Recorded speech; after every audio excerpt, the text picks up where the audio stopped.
The Prime Minister hasn't outlined a broad strategic blueprint for the mission. He can't even answer basic questions about the breadth or cost of Canada's military deployment. When did Canadian forces arrive in Iraq, and how many?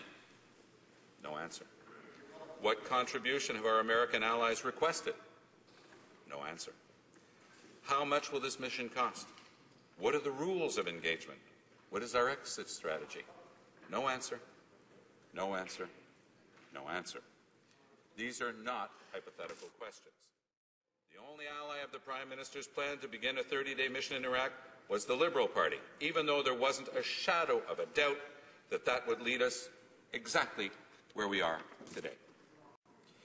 But now that Canadian troops are committed, Conservatives are telling us the mission will be expanded. Airstrikes, refueling capabilities, aerial surveillance, and now the Prime Minister is specifically opening the door to bombing in Syria. From mission creep to mission leap. The United States has been in this conflict for over 10 years. They have been fighting ISIS under one name or another for over 10 years. While ISIS has renamed itself several times since 2004, Al-Qaeda in Iraq, Mujahideen Shura Council, the Islamic State in Iraq, and Al-Sham, Syria, this is literally the same insurgent group that U.S. forces have been battling for over a decade. Even the Foreign Affairs Minister, in a moment of rare candor for this government, admitted that there are no quick fixes in Iraq. He called the fight against ISIS and groups like it the struggle of a generation. That may well prove to be an understatement. In one of the Prime Minister's few real answers about this mission, he said Canada would be in Iraq until ISIS no longer has the capability to launch attacks in Iraq, Syria, or anywhere else. Now he claims it'll be only 6 months.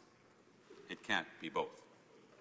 The defeat of the insurgency in Iraq is a goal that the United States has been trying without success to achieve since the wrong-headed invasion of 2003.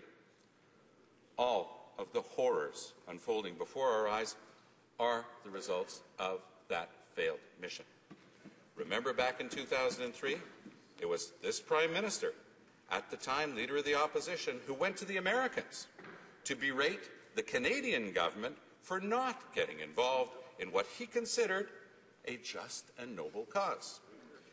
Their nostalgia is such that his immigration minister, during the emergency debate in this House just a few days ago, actually dusted off the canard of weapons of mass destruction to try to justify this war. The Prime Minister insists that this mission in Iraq will not be allowed to become a quagmire. But isn't that precisely what our American allies have been facing in Iraq for the last 10 years? Will Canada be stuck a decade from now, mired in a war we wisely avoided entering a decade ago? Do we have a plan for the war? Do we have a plan for the thousands or tens of thousands of veterans that we have the sacred responsibility to fully support in years after? ISIS has thrived in Iraq and Syria precisely because those countries lack stable, well-functioning governments capable of maintaining peace and security within their own borders. Canada's first contribution should be to use every diplomatic, humanitarian, and financial resource at our disposal to respond to the overwhelming human tragedy unfolding on the ground and strengthen political institutions in both those countries. Hear, hear.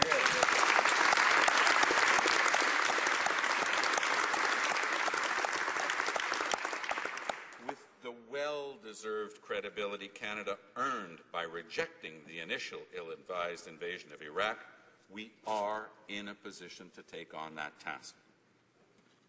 The tragedy in Iraq and Syria will not end with another Western-led invasion in that region.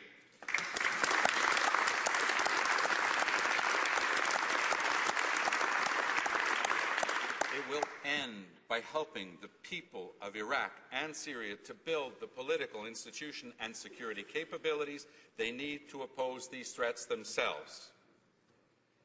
Canada, for our part, should not rush into this war.